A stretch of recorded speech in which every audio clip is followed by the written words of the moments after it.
Thanks, David. I want to start by commending you for having done clearly a lot of work in research to your truly background and trajectory. And I'm quite appreciative of the fact that you did that, because honestly, I'm certainly not aware myself. Very observant of you, I must say. Great question. I think the honest answer to that is failure. I'm really honestly appreciative that you brought them up again to reinvigorate my memories. That's a good question. And well, that's a great question. I feel that you ask a very good question. Arguing and debating with people, especially interesting and thoughtful and candid individuals like David. Legacy-worthy interview. I hope to give you a meaningful piece of recording that you can look back on in 10, 20 years' time that captures a current snapshot of who you are. Don't worry, you already have. Look at David. He does it so well. He does it with such aplomb and elegance and flair. This is a great question. Well, David, can I just say, this is just a shout out to David, but also a compliment I'm sure many of his previous interviews have given him. You're a great interviewer, candid, you're forthcoming, and you ask great questions. And more importantly, you definitely are a great listener. So thank you very much. Really appreciate it.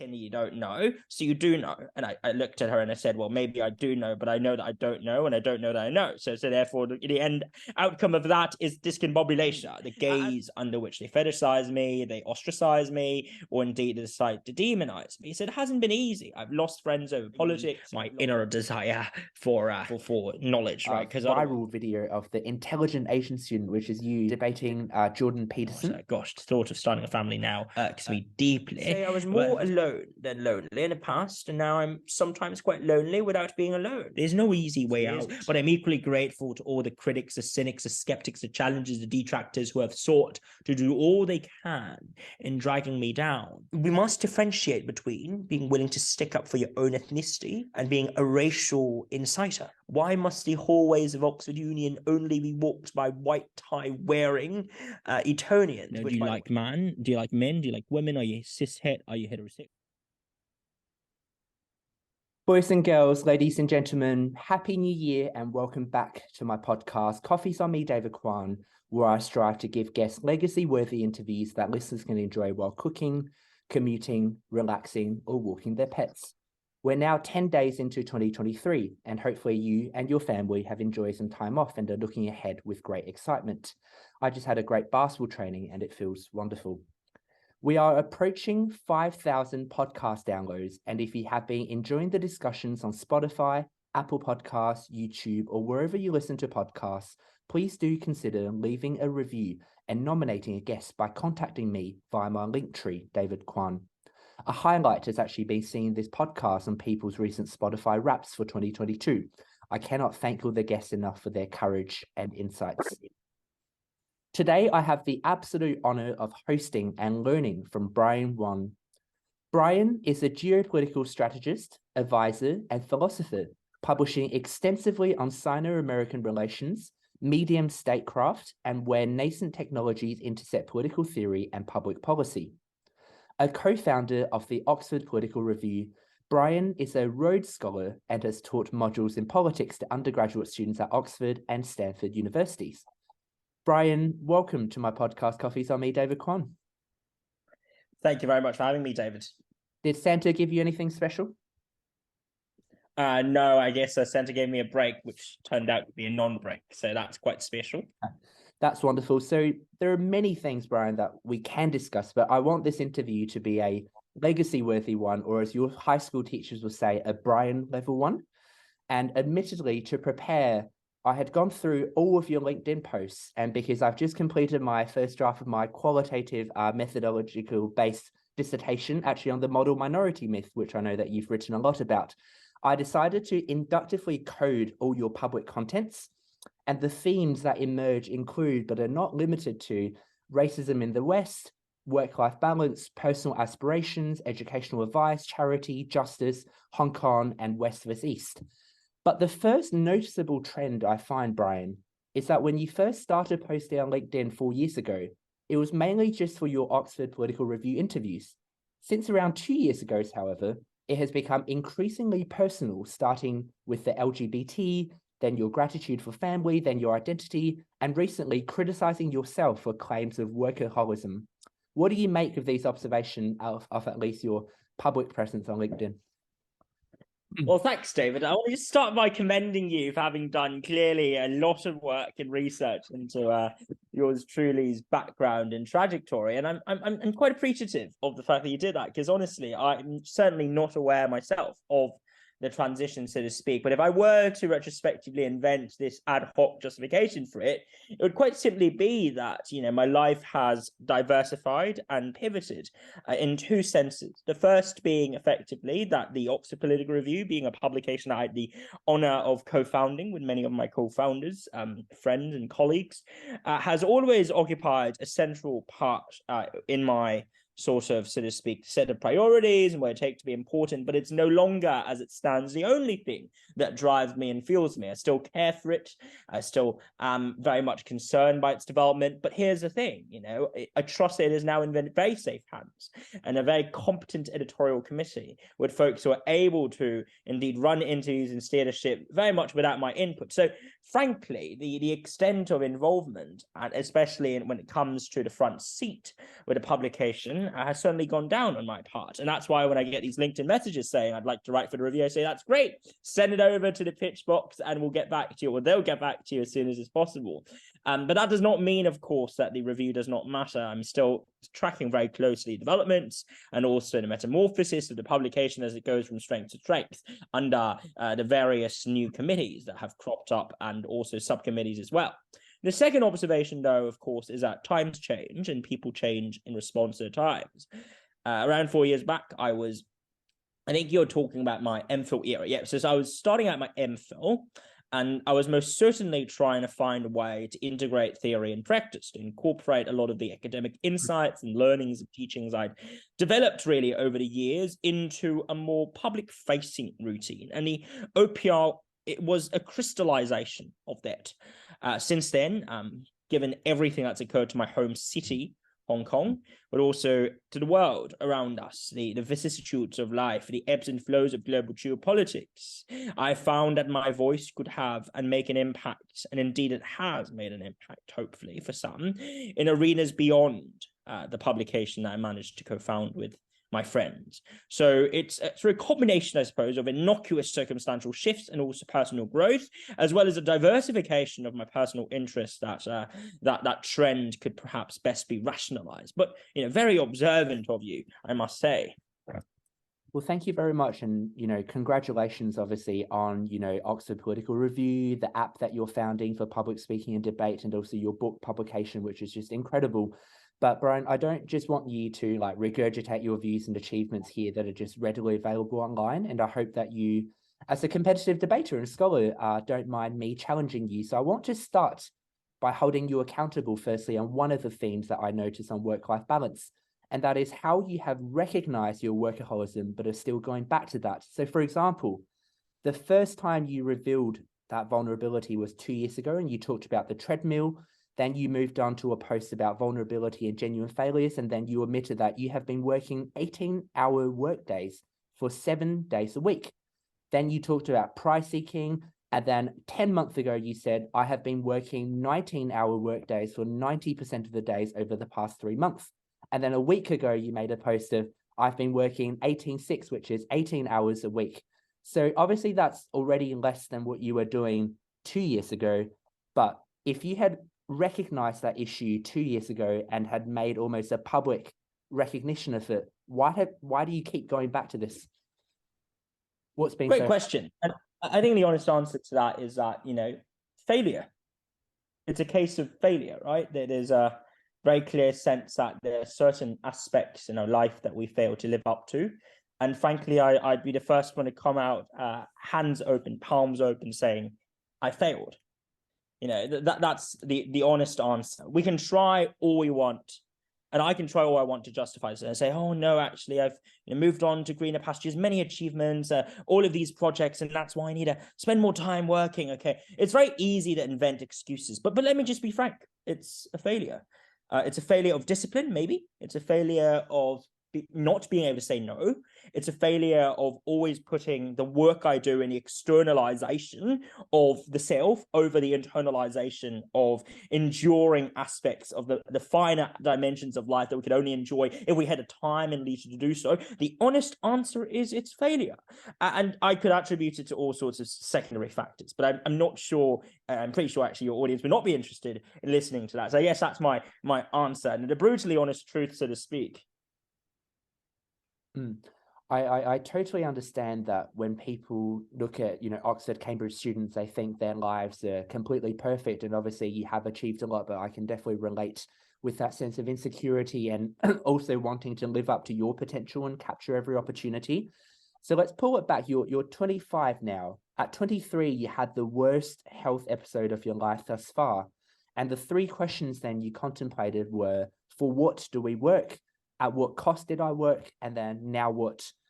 Have you thought about these questions recently on your 3-week break? Yeah, certainly, for what do we work, right?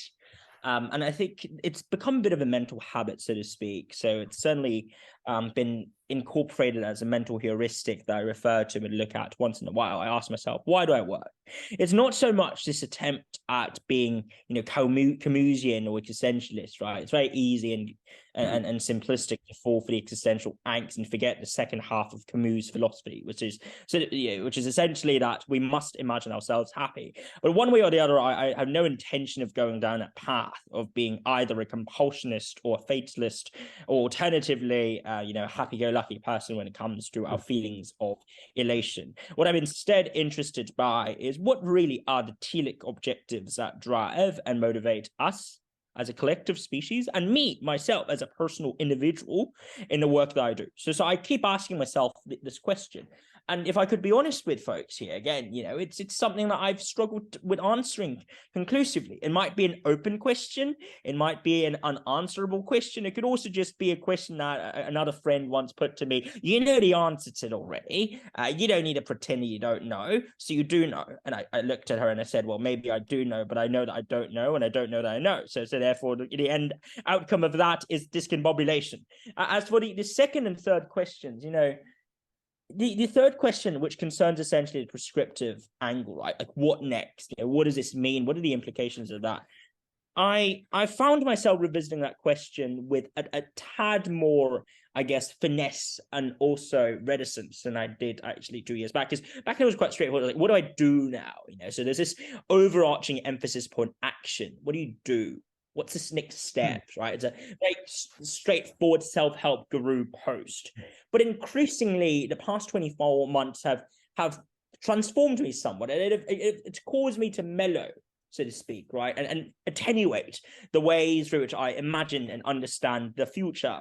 The future is not just composed of doing. It is also something that's constitutive in being. So rather than asking what now and what to do next, I'd also be intrigued by, and I'm hoping to answer, or to be able to answer the question really of who will I be next? Who am I? Now you might push back and say, but surely who you are didn't change. Live authentically, the standard postmodern authenticity literature you get out there. But I disagree. A truly authentic self is fickle. A truly authentic self is shapeless. A truly authentic self morphs from one stage to another. It's almost like a monkey swing from a tree to tree, except sometimes it misses and it falls off, right?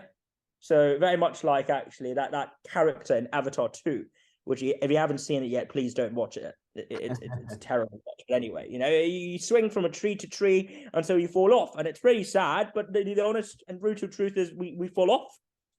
We run on a treadmill, we fall off. The treadmill stops working. What do? Or the treadmill suddenly throws you off balance. What do? Do you say you do not exist? No, you are you, even if it's injured, even if it's, an imperfect you, even if it's a hollow you, even if it's a vacuous you. Because as long as we're alive, even if we're merely ghosts in the shell or ghosts of our former selves, we're still ourselves. But that's one thing. And then to live authentically is another. And then finally, to live authentically whilst genuinely embracing the change and organicity of evolution and the dynamism of such evolution, that's a third. So to me, these questions I asked back then remain ever so pertinent and salient. And I'm really honestly appreciative that you brought them up again to reinvigorate my memories. No worries at all. And it's really interesting, actually. My close friends know that I don't use the word authentic. I prefer the word genuine, because I feel like in an educational context, and when I used to do basketball coaching or when I took leadership youth groups, authentic implied that there was something within them that they can just pull out and that's them. In fact, it's actually that they should be growing. They should be thinking about the person they want to be and growing into that and taking actions. And that's fascinating. So what I found, I've also thought a lot about these self-help kind of literature and ideas, but what I often found helpful is that these theoretical things are much better when they're grounded with reality. Like, it's great to theorize about resilience, but it's much better to deal with resilience when you've just been rejected from something. So in your life, when do you actually theorize and think about them? Do you set out time to consider the rational philosophical arguments of them, or do they come as a byproduct of whatever's happening in your life? That's a good question. And the answer that I would give you is, and this will also touch upon the nomenclatural distinction that you made just then, 90% to 95% of the time, I don't philosophize about myself. You could say it's because of an impediment or difficulty of philosophical reimagination of yours truly, or rather of oneself imagining oneself through an abstraction or an abstracted lens. Or you could say it's to do with how, when you're caught and swept in the commotion and the impulsive nature of the context of the immediate situation, you just don't think about the bigger picture of what this means. You just think about you. But then there's the 5% in which I do think about not through lenses of, I something, like a me-oriented, I-oriented action, but instead as a Brian's doing this, or let it be known or let it be thought of that there's an individual with these attributes and characteristics that are doing that. So this is what I call conceptual disentanglement. And in all honesty, right, auto-disentanglement is incredibly difficult. I would do so when I have downtime. So when I'm napping, when I'm potentially on commute and I'm daydreaming, and live daydreaming, perhaps I usually philosophize. But if you look at the actual allocation of time, I'd say it's no more than 5% of my lucid conscious time when I'm awake that I spend, philosophizing about myself. And yet I'd also add that the utility yielded is outsized and, obviously yields substantially greater returns to scale as compared with, the other uses of time that I might deploy it for. So whilst I only spend 5% of my waking time thinking about what the philosophical implications of this all are, that does not obviate or negate the fact that I find it a very conducive exercise and a useful way for me to really just streamline my thoughts and purge myself of the impurities and also the dearth of clarity that we sometimes experience in the hustle and bustle of life, especially in a contemporary era. So I guess that might be a surprising answer, but I don't engage in that much philosophization.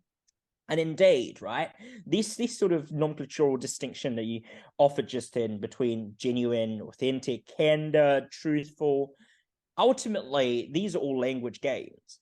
We are all playing language games. Wittgenstein, your fellow alumnus, Cantab.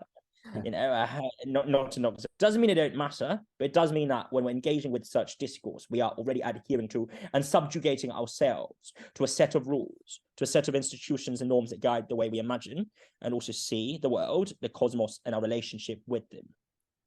So a critique that you offered back to your point about failure is on LinkedIn, that people are very open to now post about failure, but there's always some kind of silver lining that comes after it, which basically invalidates the failure as not very genuine. So how do you consider the kind of online kind of norm for youth growing up now? Because increasingly they are exposed to these posts of so-called authentic failures, but then there's always a silver lining, there's always something.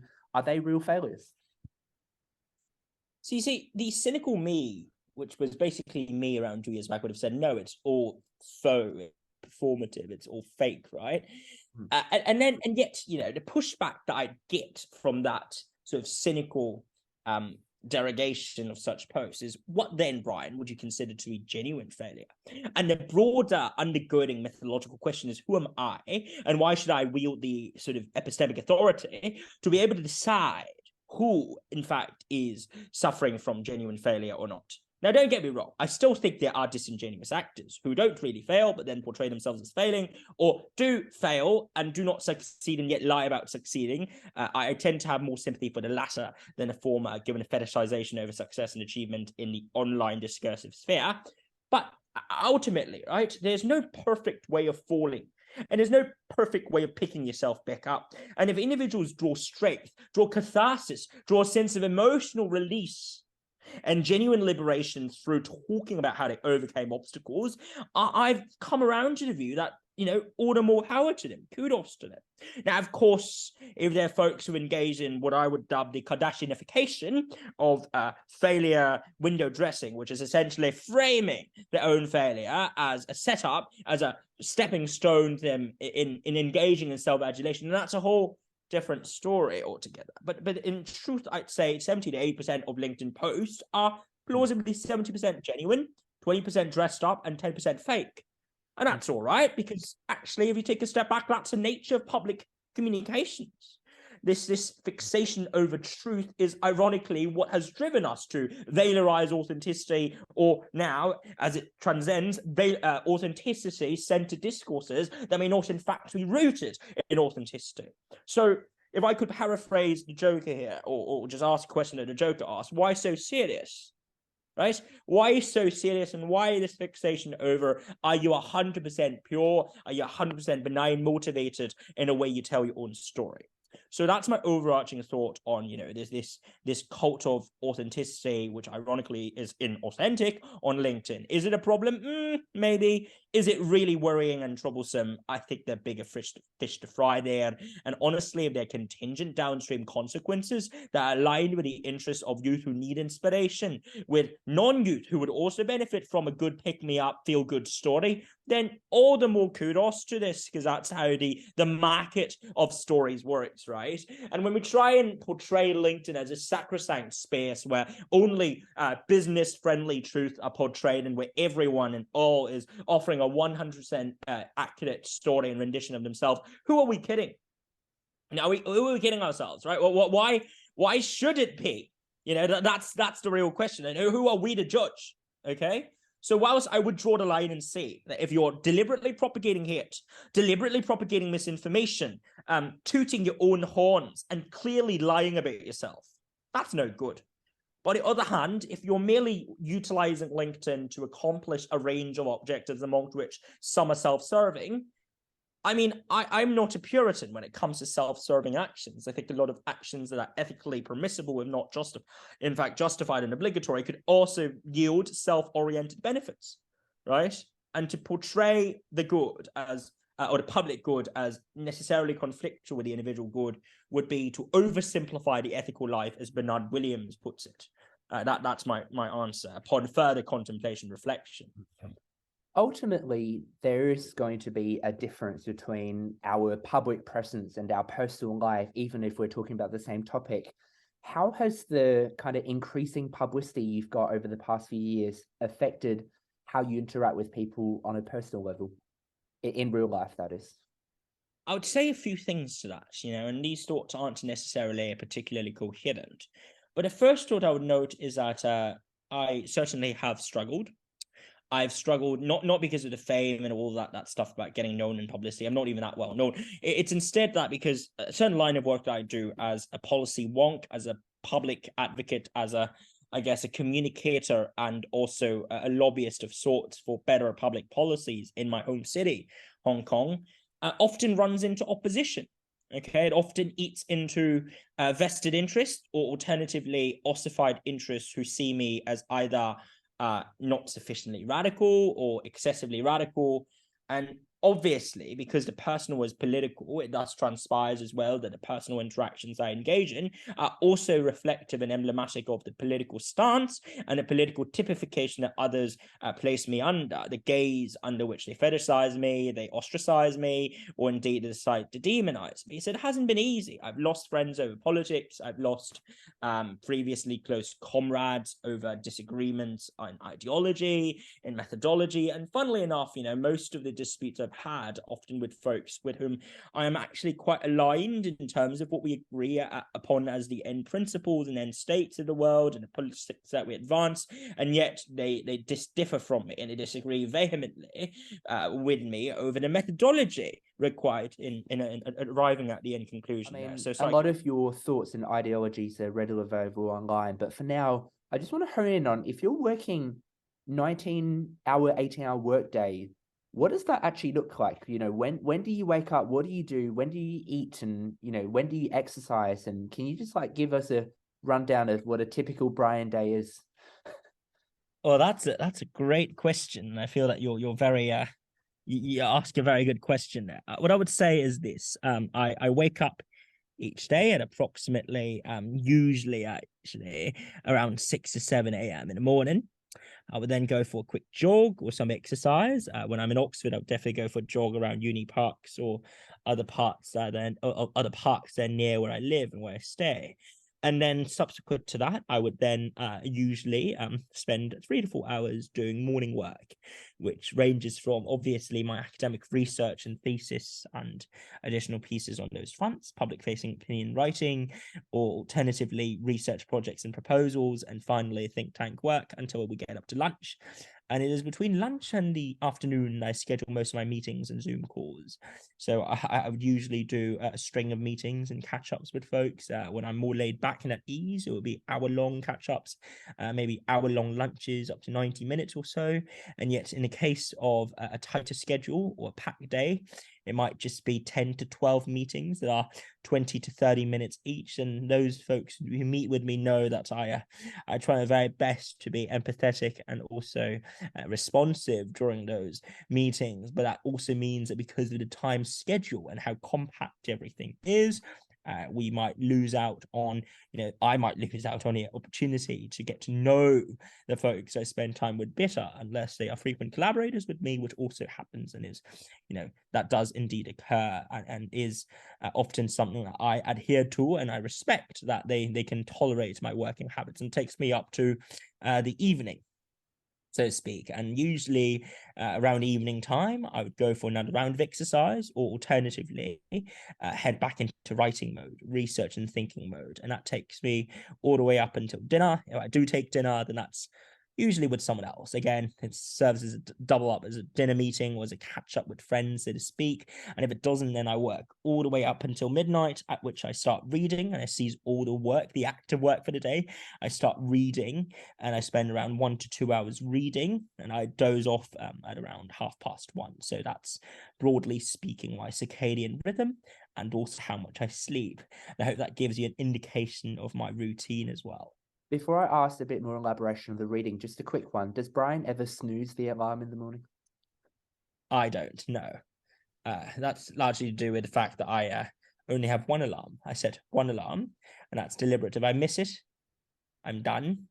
And if I snooze it, well, obviously I'm technically not done.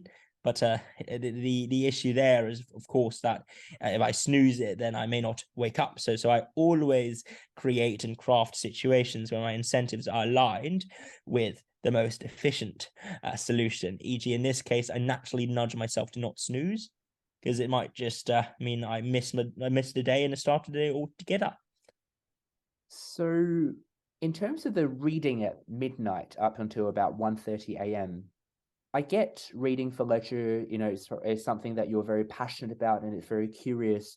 But a lot of people would say that the reading component, don't you already do that during the day with your research and your other work? So how is that then? I read books beyond my research. Yeah, I read fiction.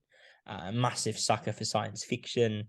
I also really do like classic, or not classic, but near contemporary Chinese classic novels and 武侠小说, coupled with, in a case of English fiction, I'm more of a fan of well, lately actually Jane Austen's. It's very strange. I've got an eclectic taste as well as, of course, nonfiction that straddles areas I'm just not particularly well versed with, like neurophysics, neuroscience. Or as of late, I've been looking into venture capital, for instance, which I'm sure is an area that you're incredibly familiar and well versed with. And I've had to basically force myself to get to know the literature and also the history of better, as I also work in the intersection between Web3, geopolitics, and of course, public media and communications. Whether it be in a VC or startup scene, such knowledge is quintessential for a decent and solid grasp of the fundamentals in order to then, for me, to work with and collaborate with respective partners, to vet proposals, to identify niches and openings for change, and finally, to really just enrich and broaden my horizons beyond what I'm exposed to via my comfort zone at large. So I guess that's what I would say as to why I read on top of what I already do in the status quo. I remember in primary school, maybe about year 3, I went into the library. I was thinking reading is important. I need to read more. So I asked all the librarians, what should I read? And the response I get would always be, well, it depends what you like. And to an extent, there is some merit in that. But for you, do you have a framework or are there principles on what to then read? Because time is scarce, right? I know you've got 2 hours blocked out for that extra reading, but how do you actually determine which books or which topics are actually worthwhile to commit to during that time? I have no perfect method. That's the answer. But I do have a few shortcuts that help guide me in the process of selecting these books. The first is essentially, I keep an active eye out for fields that I genuinely just am not well versed in. So I constantly am on the lookout for books that explicitly address these fields. So an example that I would raise is, whilst I spent a lot of my time looking at, of course, the evolution of Chinese geopolitics and foreign policy, I also came to the conclusion that I was deeply, incapable of linking and connecting 1950s, 1960s Chinese intellectual thought and philosophy with the political evolution then. So whilst I'm quite well versed with the early Republican era, so all the way from the late 19th century through to 1950s, roughly around the time of the establishment of modern China, I also know contempt Chinese philosophy, so 2000s onward. I just didn't know enough about the 50s all the way through to 90s. So that was when I bought basically a plethora of selections and texts pertaining to Mao Zedong and also Feng Youlan, trying to get to know and understand their metaphysics more, and then comparing that against more recent works by, say, Bai Tongdong and also Du Weiming, who are not from that era per se, but are more established scholars, at least scholars whose works I'm very familiar with and also know of. So I'd say, to me, the first heuristic is, what do I not know? And it can be very niche, as you can see. That's a very niche field, right? I know Chinese political thought already. I know philosophy. I know Chinese philosophy. I just don't know that period of philosophy. So I need to plug that gap and stymie my inner desire for knowledge, right? Because otherwise my thirst for knowledge would not be quenched, and that would be deeply suboptimal. The second heuristic I use is this an author that I've read before? And usually there's a fork here, right? And there's upsides and downsides. Upsides, I know how they think. I know how they write. I know that when you read a Ferguson book, what to look out for, what not to look out for. And obviously Ferguson's a very charismatic writer and author. And of course, you know the habits and what they tend to do with the facts that they present to you, right? But the flip side is, if this is an author you've read before, there's also the potential downside that it's just you know them too well. So the additional marginal value of information is not as high as it could be. So whilst I appreciate the importance of thinking through the authors and who's writing it, and given that writing is a constantly political and politicized activity itself, it is imperative that we're cognizant of the power dynamics at work here. What I tend to do is, upon establishing the authorial identity, I ask myself, is this an author that I want to read? Is this an author I already read too much of? And if the answer is yes and no, then I'll definitely, put it on a high priority list, right? And alternatively, if it's an author I've read a lot of the works of and very well versed and familiar with, and there's not much, marginal utility unless it's a new field, right? So that's what I would say, so to speak. And a final thing I'd note is, as much as there are folks who like to brand themselves as independent thinkers and in demonstrating and signaling the edginess, they don't tell people that they've read the most, I guess, banal texts, right, that are, or rather the most popular texts. They want to be edgy. So they say, I'm not going to read these normie books. I'm going to read these counter-normie books that are counter-current. I don't buy into that. I think normie books, or books that are quite highly vetted and rated in particular communities, like foreign policy communities, international relations communities, are probably just good reads. And you may as well give them a go, right? Because no one's going to give you extra brownie points for not reading books that everyone else has. Of course, if you find the book terrible, if you find it poorly written, criticize it all you want, critique it all you want. I write book reviews all the time. I write them for publications I want to, share my thoughts with. But that doesn't mean that just because you want to demonstrate an independence of thought, an independence of mind, that you do not engage in the conversational topics and the anchors of discussions that you likely see, right? If you are indeed at a conference, if you are indeed attending a discussion on China, there's no way that you should be proud of saying, oh, I haven't read Kevin Rudd's latest book. I mean, you can criticize and comment on Kevin Rudd all you want, and I'm sure, David, you've got your own thoughts on Kiev, but his book, The Avoidable War, is just quite an interesting and well put together book.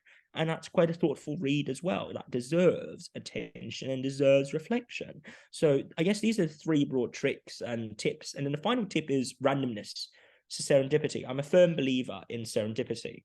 There's a line from Everything, Everywhere, All at Once, which is basically, I'm paraphrasing here again, that all of these mistakes, all of these failures you've had in your past, Evelyn, they made you. They made you Evelyn in this universe, as opposed to Evelyn in a universe with the ratatouille or ratatouille, right? As opposed to Evelyn in the universe with all these sausage fingers. It's Evelyn. And in some ways, I can feel that, right? I can vibe with that sentiment, that every mistake and every decision we make in our life, not just in relation to book purchases, but also in relation to subject choices, degree choices, career pathways, they make us. And as much as this might be post hoc rationalization, it is also true that we are defined by the choices we make in the past, but we can free ourselves such that we're no longer shackled and bound by them. We can be defined by something without being bound by them. That, to me, is a form of recognition come emancipatory freedom that only comes from making peace with whom you really are and whom you have been all along. Kevin Rudd is very good at handball, but after the thousands of handball games I've played at the junior school, I'm confident that I can make it a competitive game. But jokes aside, in terms of conceptualizing the amount of information, so I think about it as a pyramid. In this world, there's a lot of information, there's a lot of data, but how do you get on top to get to the knowledge and wisdom stage? And I think you can make a theoretical, I guess, description, but also like physically, do you have a pencil? Do you write summary notes after every page, chapter? Do you highlight? Do you use apps? Like, what is the kind of process for Brian to be able to absorb and to leverage that information to make him more of an, or them more of an independent thinker? Sorry. Oh. Well, I think on the table. This is a good question. Yep. Sorry, you were saying something? I was saying, like, are you lying in your bed? Are you at a desk? Just give us the picture of how Brian actually goes about learning. I personally use, I would say, a mixture of tools. The first being associative, the second being kinesthetic, and the third being combative and dialectical learning. So I'm just going to go through them one by one.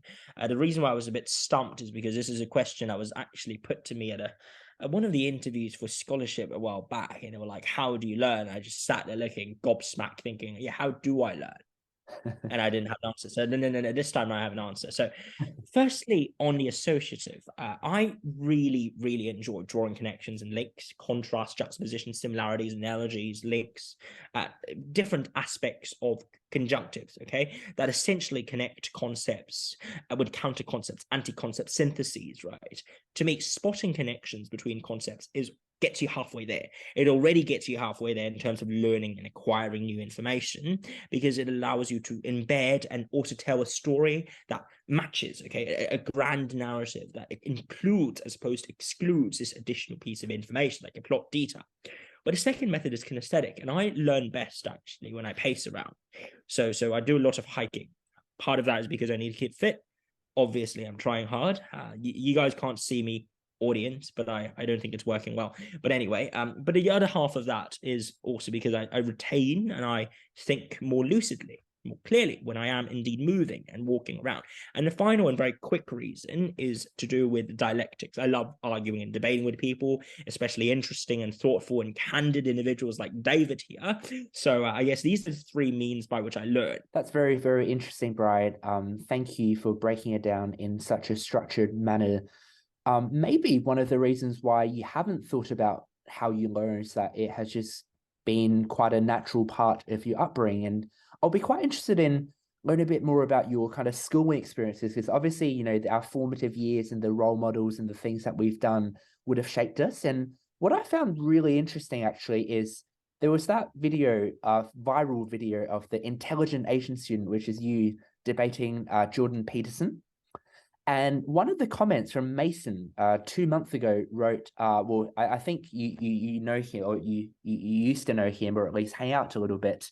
And he wrote, Brian has always been very intelligent and bright, and I always felt he was on another intellectual level compared to everyone that I knew in my life, which I think a lot of people would agree. The funny thing is, I still remember that one time when I was sitting on the same road just across from him on the school bus and thinking about whether I should start a conversation about Xbox or PlayStation. Brackets, we were about 9 to 10 years old at the time, but ultimately decided against it because I thought he wasn't going to be interested in video games. So I contrast that with what you put out, which is you wrote that Oxford all started with your head of house calling you into her office 2 weeks before the UCAS deadline. So that's like 9 years after that, whether to talk to Brian about Xbox conversation, asking you why on earth you hadn't taken up seriously the offer and the possibility of applying to Oxford. And then when you publish your book, you wrote, I never imagined I'll publish a 400-page book as a 23-year-old.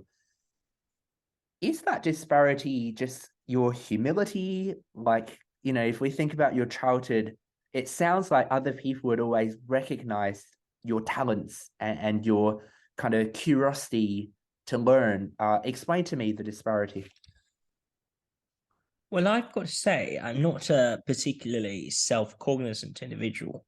And it is entirely the truth that actually up until my head of house called me into the office, I'd been planning on a legal career, which would have involved me studying law, and probably not at Oxford, actually. Deep down, I'd rooted for and settled upon already Hong Kong U, thinking that would be a logical choice and the answer to my career. Secure a stable job, earn a decent income, make a solid living, maybe start a family, maybe not. Gosh, the thought of starting a family now irks me deeply. But anyway, you know, that was basically the plan that I'd had until I was inspired by my teacher. And that's serendipity.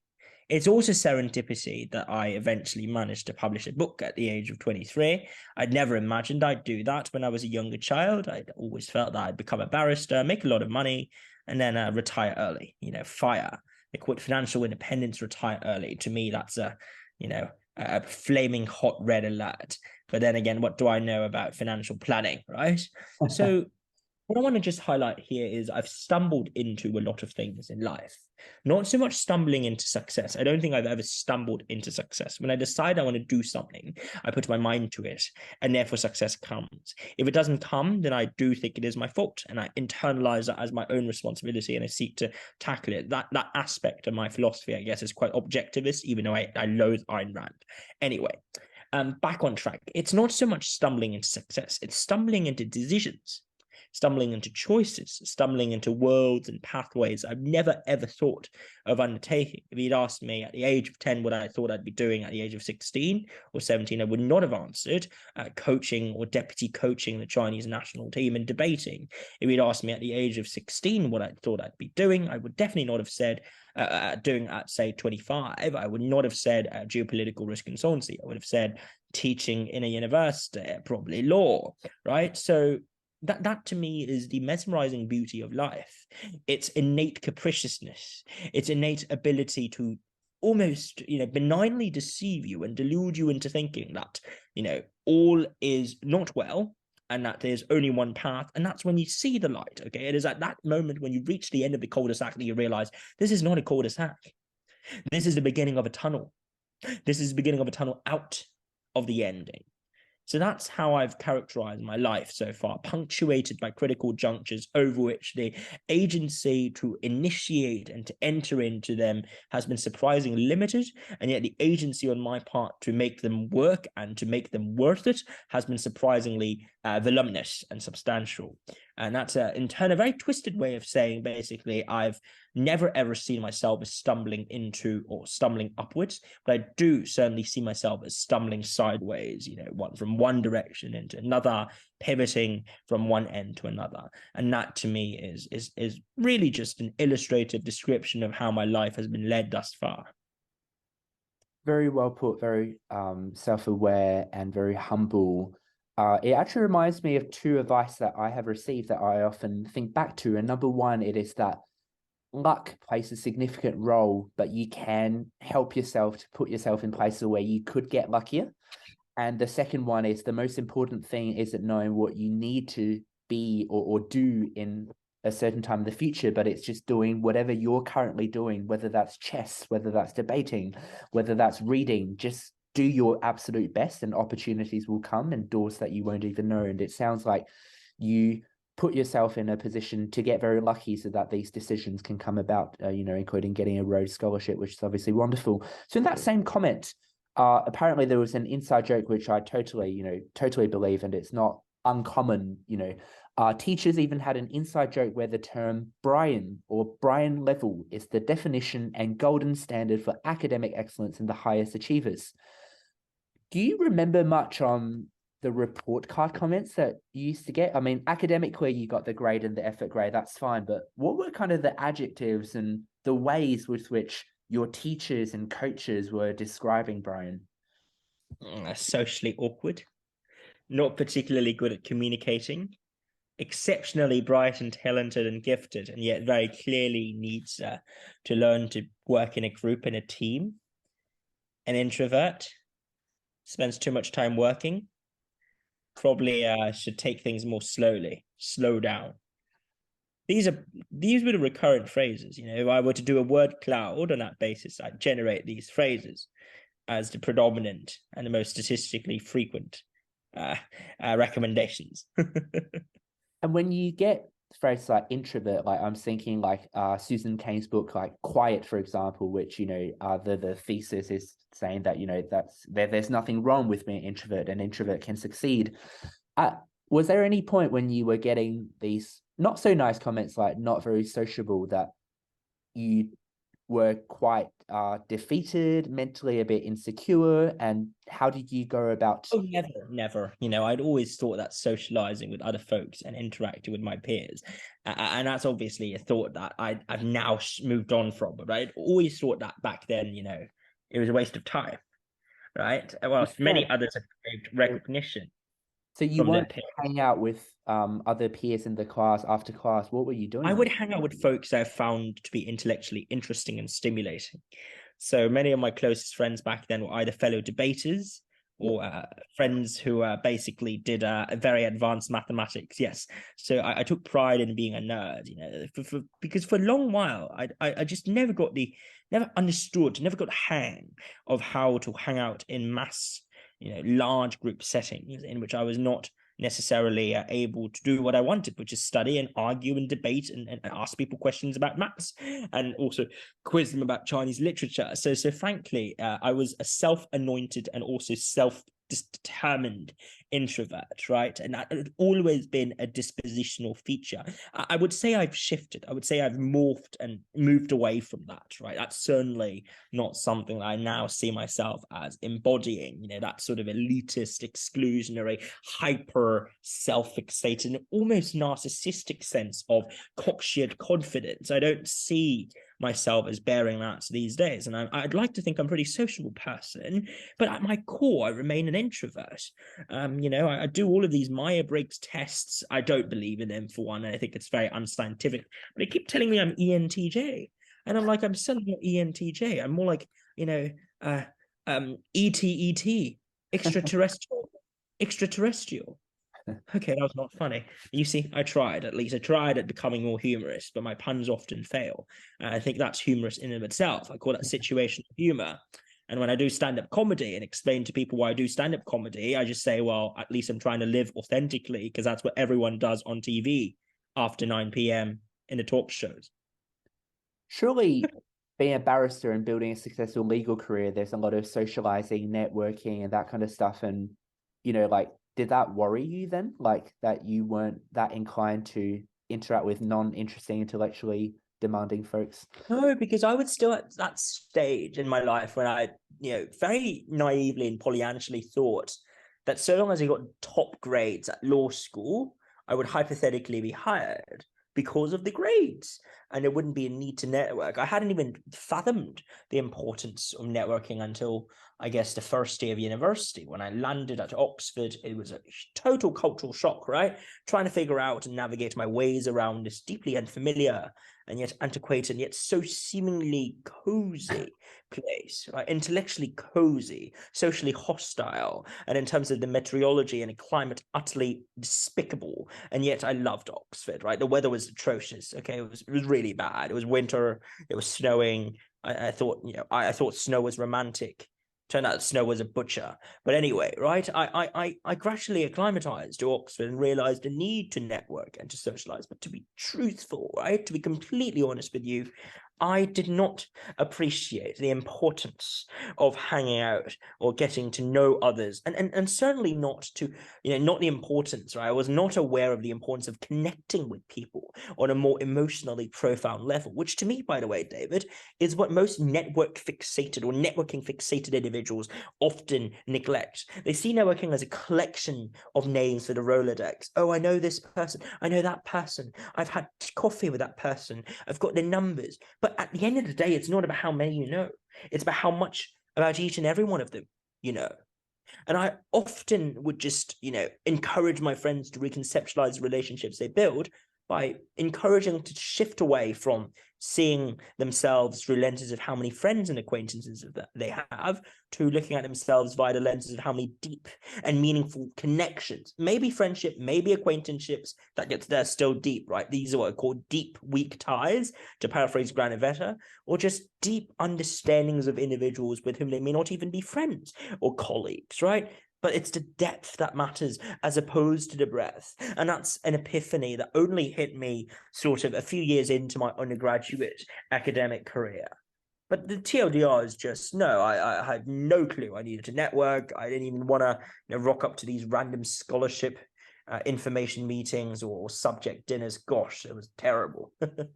I agree that connections and genuine relationships are important, and that's why I also don't like the word networking. And I understand it's a language game, but it does have certain connotations that lead kids just out of high school the wrong way. So with all that in mind, were you lonely, or are you lonely?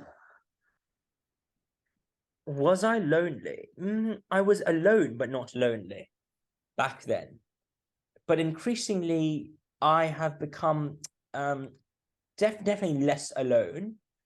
But yeah, I do feel lonely sometimes. I feel lonely in that there's this real sense I'm carrying a lot of weight. I want to do a lot of good for the world and community around me, but it does also feel that it's hard to impart and articulate that.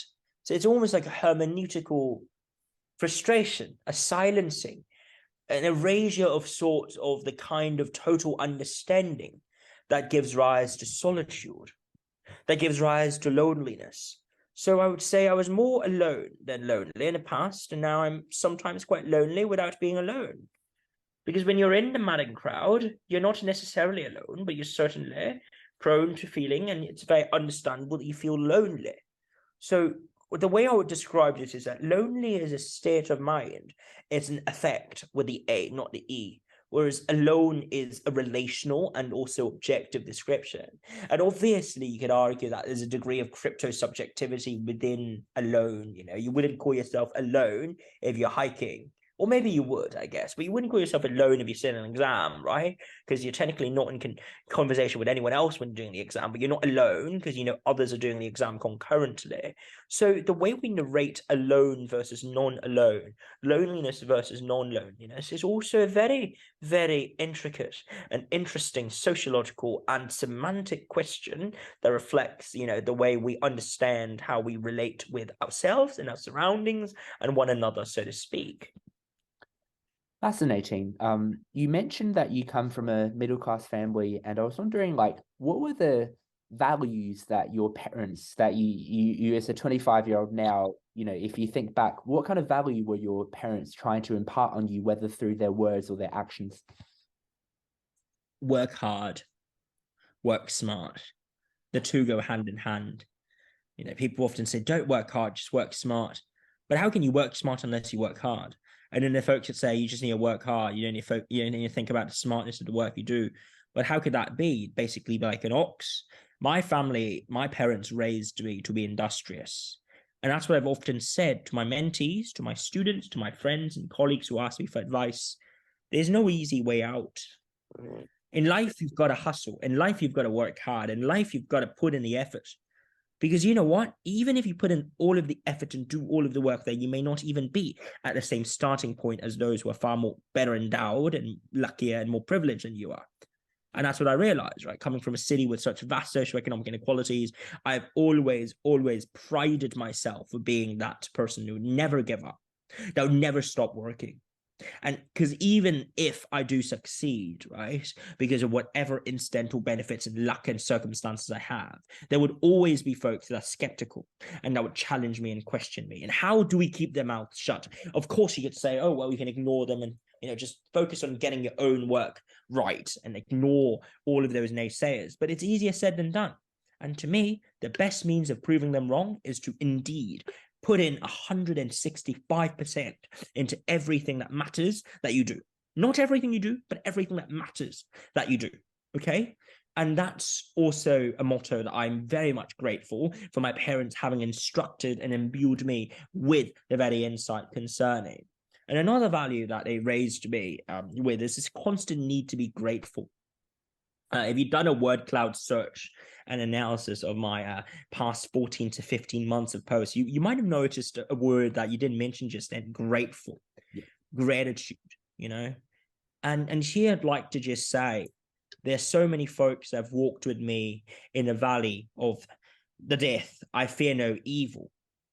I see no shadows. And even if I do see them eventually, I shall not give in and I shall not cave, because I'm grateful. I'm blessed by all the mentors and friends and comrades and companions that have kept me grounded through all these years. But I'm equally grateful to all the critics, the cynics, the skeptics, the challengers, the detractors who have sought to do all they can in dragging me down. And that's great, because at the very least, remember, when someone's hating on you, they're dedicating 15 minutes of their life each day to disliking you. That is a mighty achievement. You have just won someone else's, what is it? 1 out of 96, okay, of the day. Through what? Through being you.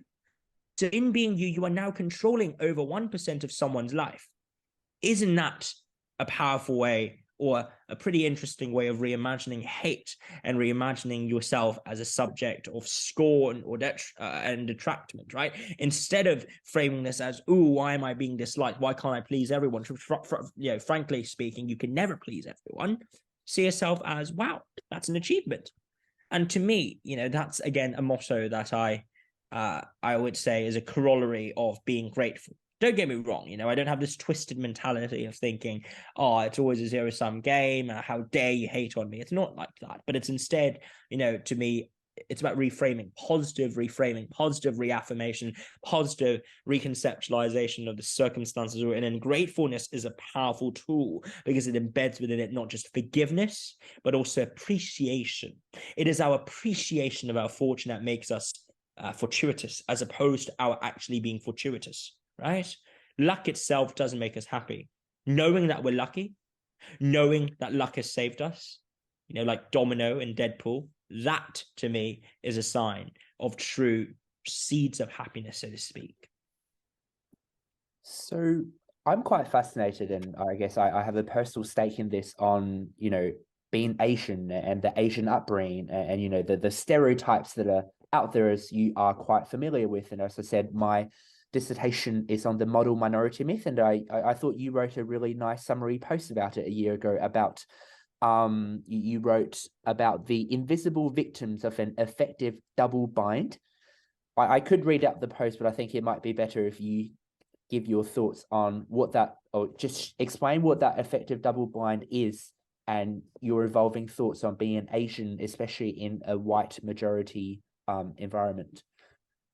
The double bind is this, right? On one hand, Asians are told that they are super smart, super intelligent, and super skilled, such that that becomes the default and a norm by which people are judged. People from that particular ethnic group are praised, and whoever fails to meet that standard, even for one single moment, are therefore deemed to be an outlier, anomaly, or a failure. So that's one of the binds. And yet the other binds is all of the deprecating and subjugative narratives about Asians. That Asians are less attractive, Asians are less athletic, Asians are more likely to be timid and suffer from temerity and cowardice, or at the very least be averse to confrontation. All of these are stereotypes that may or may not be sociologically and empirically grounded. They usually aren't. And yet that creates another bind, because that's the controlling image by which Asians are typified. And here I'm looking at the Black feminist thought, right, as to how Black women under a misogynistic a system that embodies misogyny are often excluded from certain jobs and occupations because they are seen to carry characteristics that are allegedly undesirable. And that would apply the very same logic to the way Asian Americans or Asians at large in the West are seen sometimes, right? And you throw in a third bind, which is the McCarthyist witch hunt and the politicized, dramatized, or the melodramatic politicization of the ethnic Chinese identity, where the Chinese diaspora are being politicized not just by governments at home or governments back in China, but also are politicized by the host countries and the countries in which many of them are citizens. They see themselves as Americans, as French, as Brits, and as long-standing residents Australians. And yet, because of the geopolitics, even they, despite having made the homes and the careers out of this country that they call, that they think would be their home and would stick out for them, they are now being targeted. They're now being tarnished with these sweeping generalizations concerning their motivations, their connections, and personal status. And that, to me, is a triple bind. So you've got 1, 2, 3, right? The bind of excessively demanding expectations, the bind of your being inefficacious in certain respects and lacking particular competences. And then there's the bind of the politics. There's the bind of the ideology that, again, typecast you as l'étranger, the stranger, the outsider. And it is the conjunction and the integration of these three dimensions that culminates at the subjugation of the Asians in an invisible fashion. Why? Because Asians are told they don't need to speak up, they shouldn't agitate, they shouldn't engage in political movement. They are very successful. And it is how generations, decades after decades of gaslighting occur.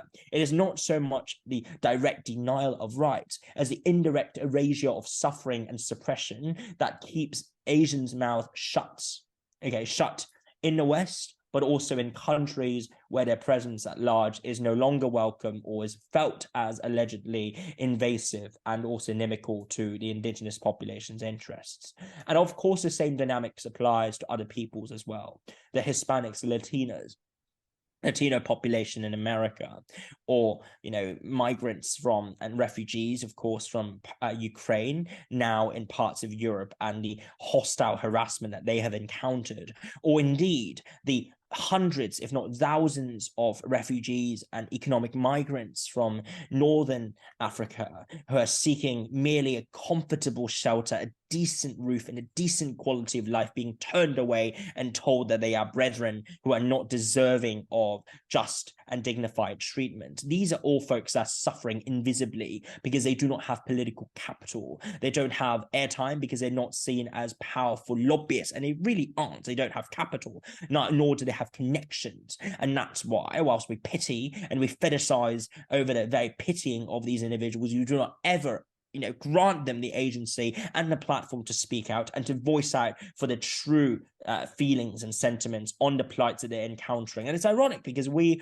are commenting on their plights and on their suffering whilst not being them, right? And that's also why, I tend to eschew or avoid talking about racism against groups of which I'm clearly not a part, even though I would stand, as you know, David, very firmly against anti-Semitism, against Islamophobia, against the anti-Black racism that we saw in parts of mainland China in the early days of the COVID pandemic. We must stand against racism across all contexts.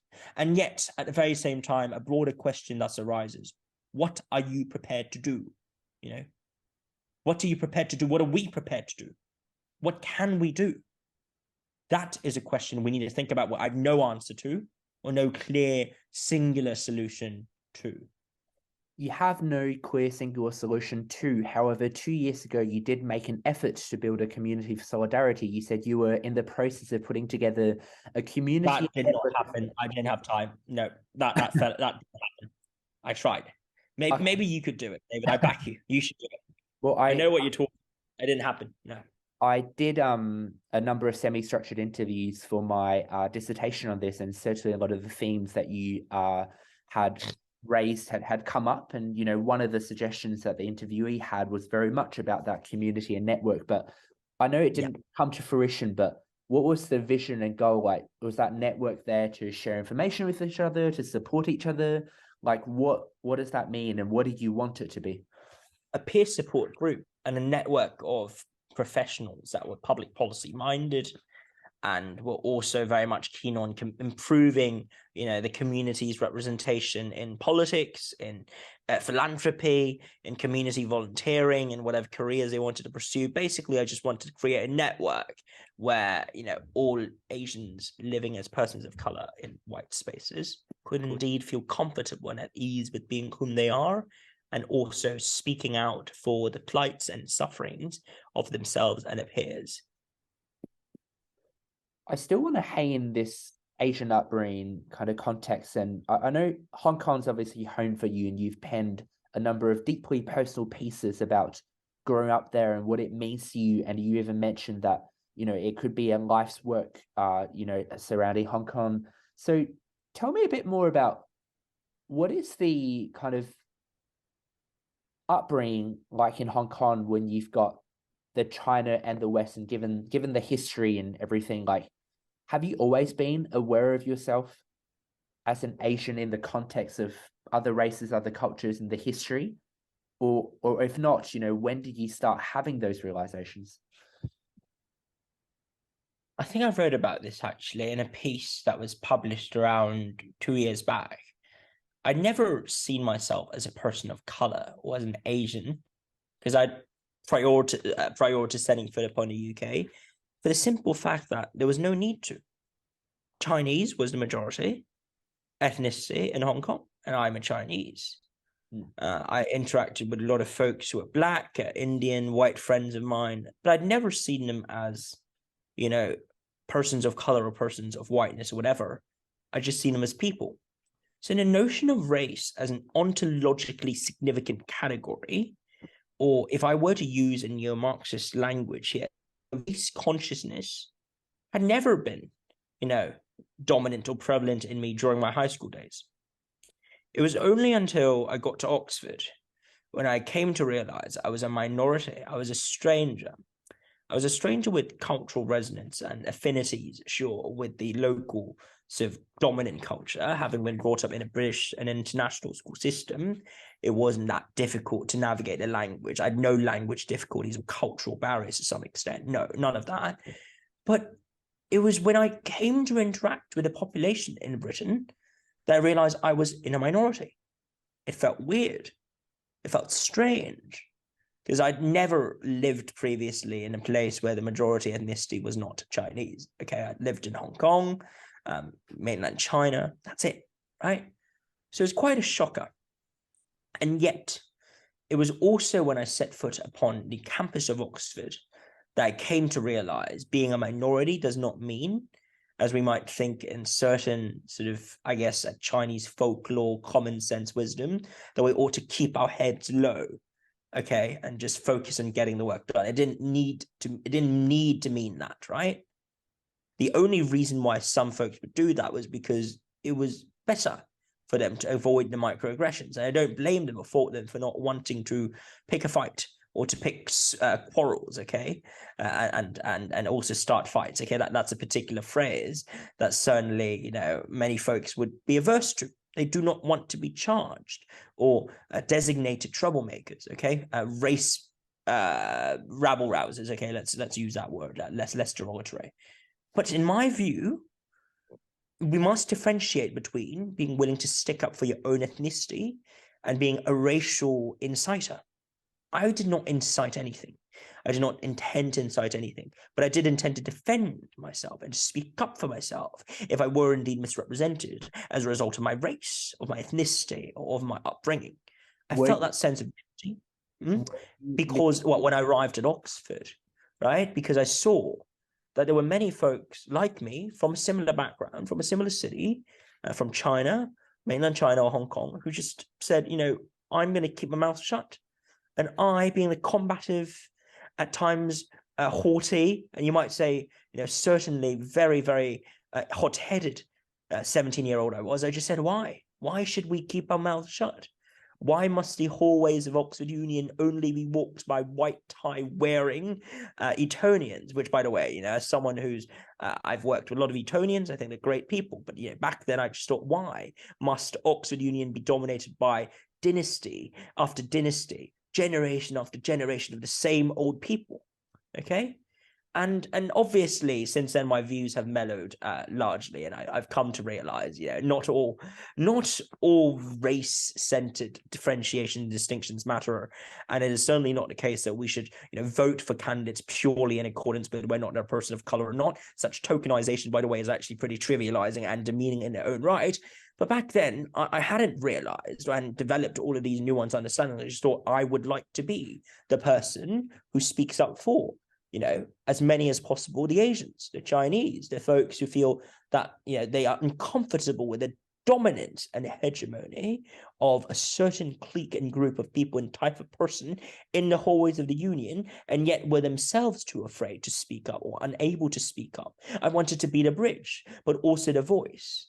And in so doing, I opted into debating. I continued on debating, and I also opted into union politics in my early days at the Oxford Union. So I guess that was when I realized really that race was something that was stifling. It was a real category, and people did in fact arrange their life plans and therefore mold their own life chances and trajectories in accordance with race. That shouldn't be the case. It needn't be the case. And that was why I fought to ensure as best as I could there would not be the case. You know, so that, I guess, is the overarching answer to your question. The ontological awakening is a gradual process. It doesn't come through random sort of like structural epiphanies. It comes instead through a series of punctuated microaggressions, altercations, and you know, falling into traps and climbing back up again. And I was no exception, right? I came to that realization. The whole process took me 1.5 years, right? In my first year and also halfway through my second year. It was not until the end of my second year that I realized, you know, it's high time.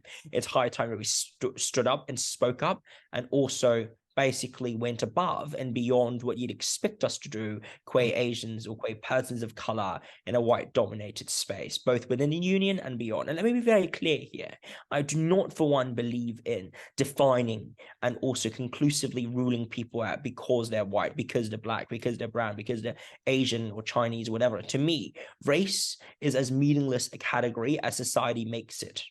It is meaningful insofar as society discriminates using it, and they would therefore have to combat it. But in absence of discrimination and alienation, I do not think we should use race as a descriptive indicator for ruling in and ruling out individuals. The only responses we ought to undertake against race-based discrimination is to neutralize unjust and undue instances of them, as opposed to actively stoking race-based and sectarian conflicts and strife.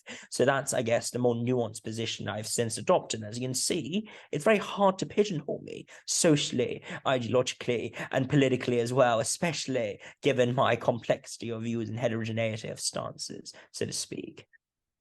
That's incredibly fascinating, and it makes me think of ever since about year 10 in high school when I had taken on leadership roles that, are typically held by white peers. I've got a bunch of messages in high school from Chinese parents and Chinese kids, and at Cambridge as well. I was a part of the standing committee of the Cambridge Union, ran for president. I didn't do that one. Me too.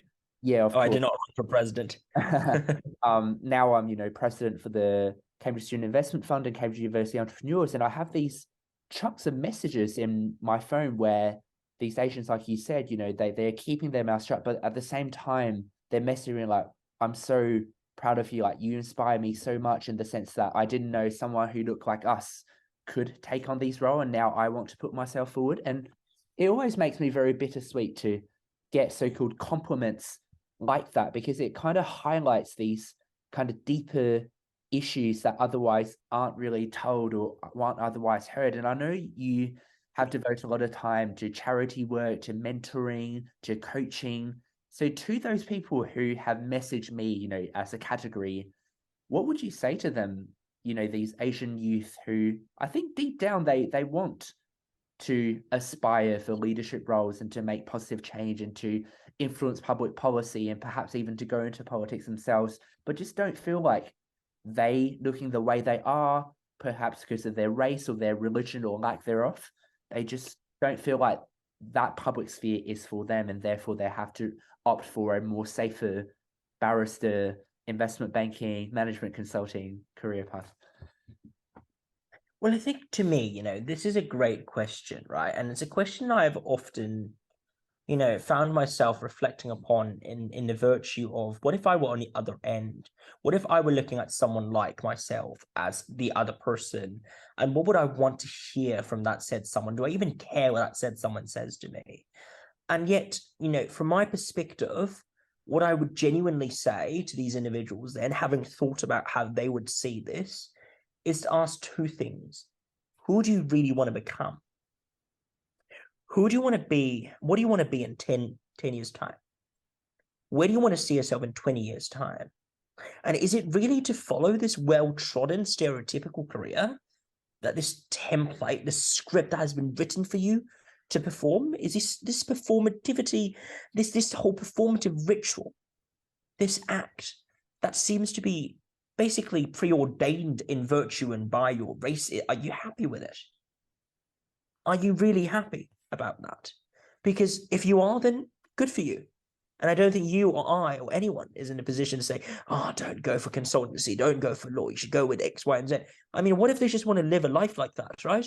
In my case, it wasn't because I chose that I was therefore, hard done for. It wasn't because I originally opted for that and I gradually sort of pivoted away from that. I would therefore say, oh yeah, I should not have gone for that. It's instead I came to realize what I genuinely wanted was not that lifestyle, at least not yet. But it was not that career itself is intrinsically wrong. No, it's not, right? And I think we must be really cautious and wary of judging and being over-prescriptive in the wrong way, like overcompensating, basically, by saying, oh, society pressures you to do this, so you must not do this. I mean, who are we to say you can't do this? And who are we to judge their circumstances? How do I know what the circumstances are? You wouldn't want me to tell you what your life ought to look like, because you have your own knowledge and your own epistemic access to yourself that I do not possess. And yet, of course, if the second prong is true, that you really don't want to lead these careers, but your parents say, you must do this, or your teacher says you must do medicine, okay, because you'd be a great doctor. And I think that's when you say, okay, but this is my life. They can give me advice, they can give me insights into what my life could look like, but this is my life. Am I living my life or their dream life? Are my parents living vicariously their dreams through me? And if you realize that, yes, you are being proxied and treated as a proxy and a puppet, then the next step is to fight back. The next step is to say, enough is enough. And you appreciate the sentiment, you appreciate the goodwill, you appreciate all that they're trying to do for you. You admire and respect their kindness and magnanimity, but you want the room to breathe. And you want to be, and you want to see, and that's whom you truly, really are. So that's what I would say as advice to all of those who are struggling with this problem. Thank you very much for sharing. With what you just said, and feel free to not answer it if you don't want to, but it reminded me of a brief comment you made earlier in the interview about the thought of having a family. Really, I can't remember your exact word, but you were clearly quite uncomfortable with it. Is it right to assume that? Actually, I won't assume anything. Do you mind elaborating a bit more on your thought processes on having a family and why you made the comments that you had? Yeah, I mean, the honest truth and the answer is just I do not personally feel the need or the personal preference of having a family. Like, don't get me wrong, I completely understand why people want to start families and have their own families. It's just I don't share those sentiments on a personal level. So I don't see it as like categorically wrong decision, insofar as it's just a decision that I wouldn't make myself. I guess that's the honest answer, truth be told. So Chinese culture is very family based, and it's not unheard of that, parents really want their kids to settle down, have a family, and that's the archetypal good life. And I know you mentioned how this is your life and stuff, but have these conversations been difficult with your family or your close friends? And oh no, my family, my friends, actually my family more so than my friends are very supportive and respectful of that choice. I would say that obviously there are friends that are quite confused. They'd like to think that surely starting a family is a natural and organic part of becoming a mature person, whatever that means. But ultimately, why? I keep asking them why until it gets really irritating and gets on their nerves, right? But I'm that kind of person. I'm firmly interested in the questions of why. Why should we adhere to social customs? Why should we believe in these norms? Why should we accept these rituals? Like, there's no intrinsic reason as to why the family is a moral obligation. Indeed, there's no reason why it is a morally net positive outcome that we ought to see as normatively desirable, independent of our own preferences. It's just like, do you like man? Do you like men? Do you like women? Are you cishet? Are you heterosexual? Are you homosexual? There's no right or wrong answers here, right? It's just that everyone is entitled to being respected and treated with the same level of dignity and also respect regardless of their own sexual orientation.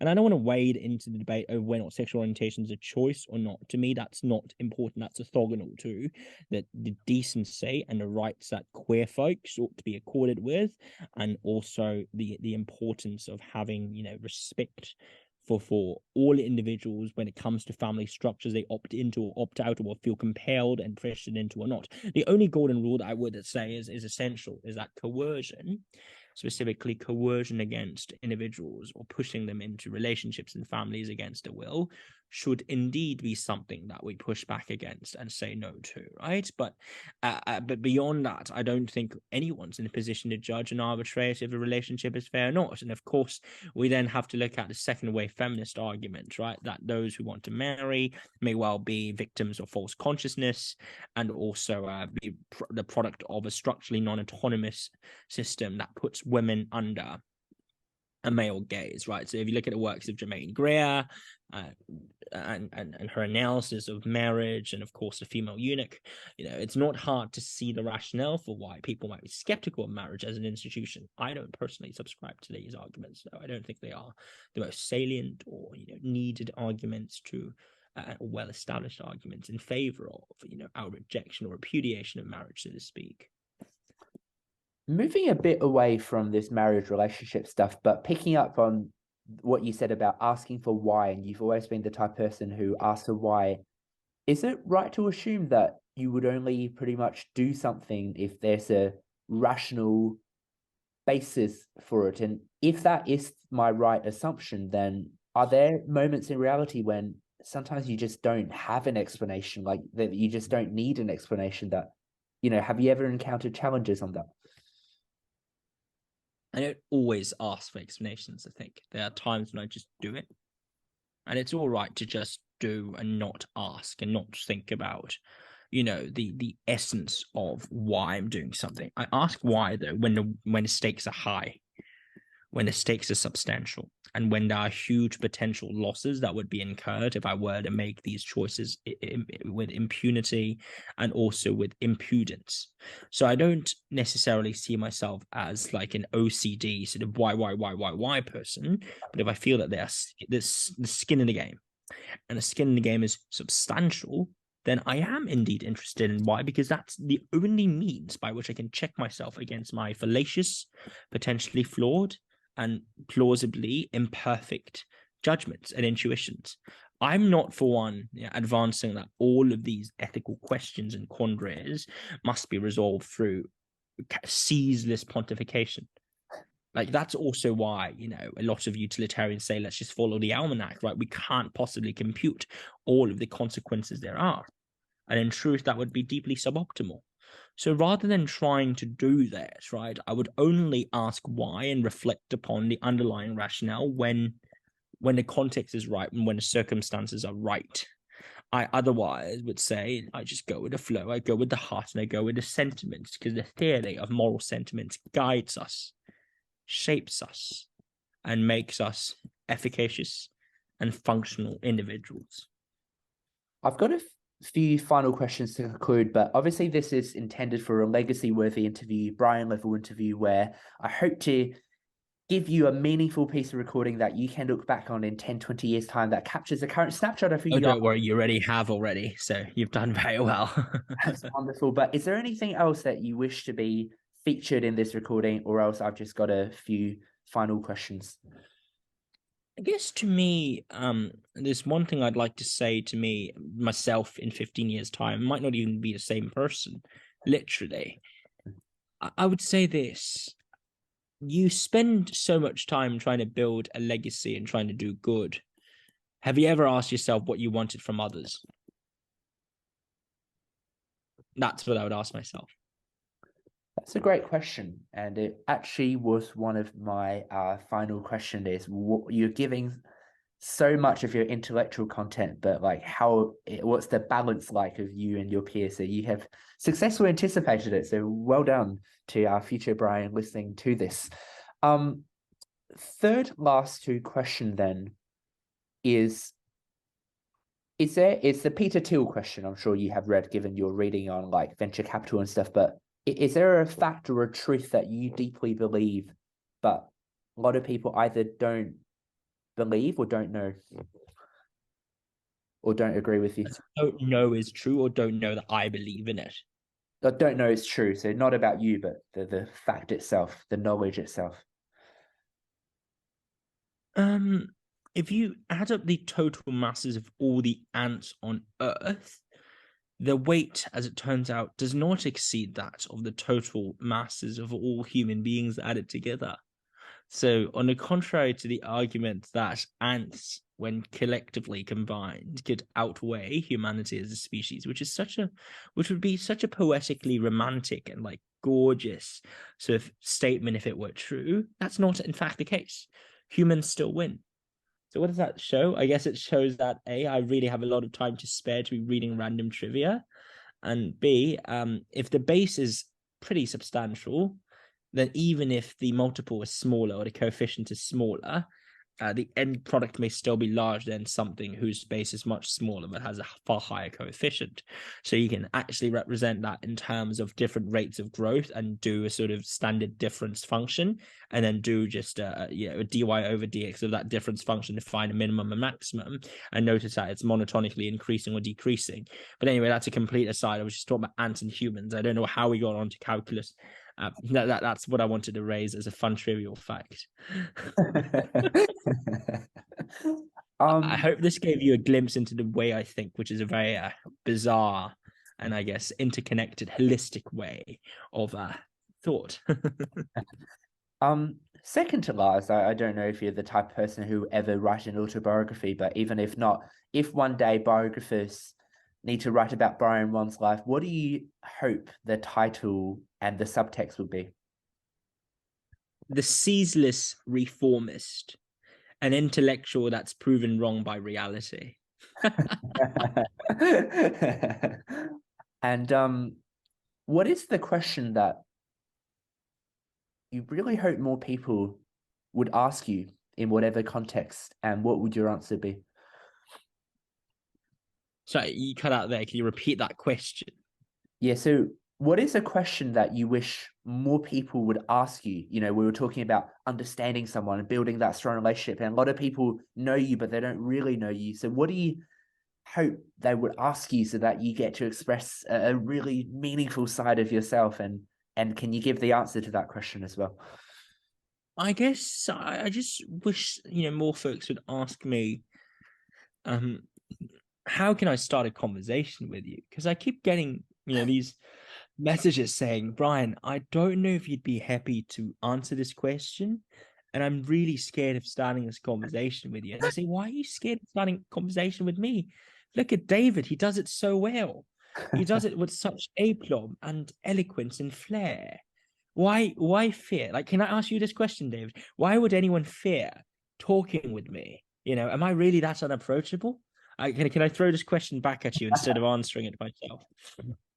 Well, I think your accolades are definitely can be intimidating, but I also believe having taken on leadership roles and having, I realized that, say like in year 7, I used to look up at these year 12s and think they are just got their whole lives figured out. They've got everything figured out.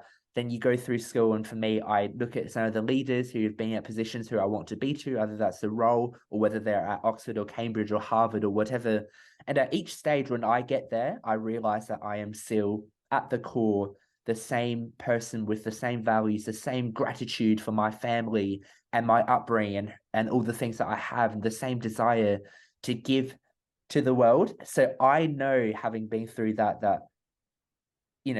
attaining certain roles, accolades, or position doesn't change fundamentally who I am, but I can understand that children who haven't yet gone through as many of these phases may think that they are a totally different person. Absolutely. That's very, very fair. And to that, I would say, don't be afraid. Don't be afraid of asking all the necessary questions. The world is poorer when you don't ask questions. And that's great. And how have you found, I guess, this conversation then? Well, David, can I just say, and this is just a shout out to David, but also a compliment I'm sure many of his previous interviews have given him. You're a great interviewer. You're candid, you're forthcoming, and you ask great questions. And more importantly, you definitely are a great listener.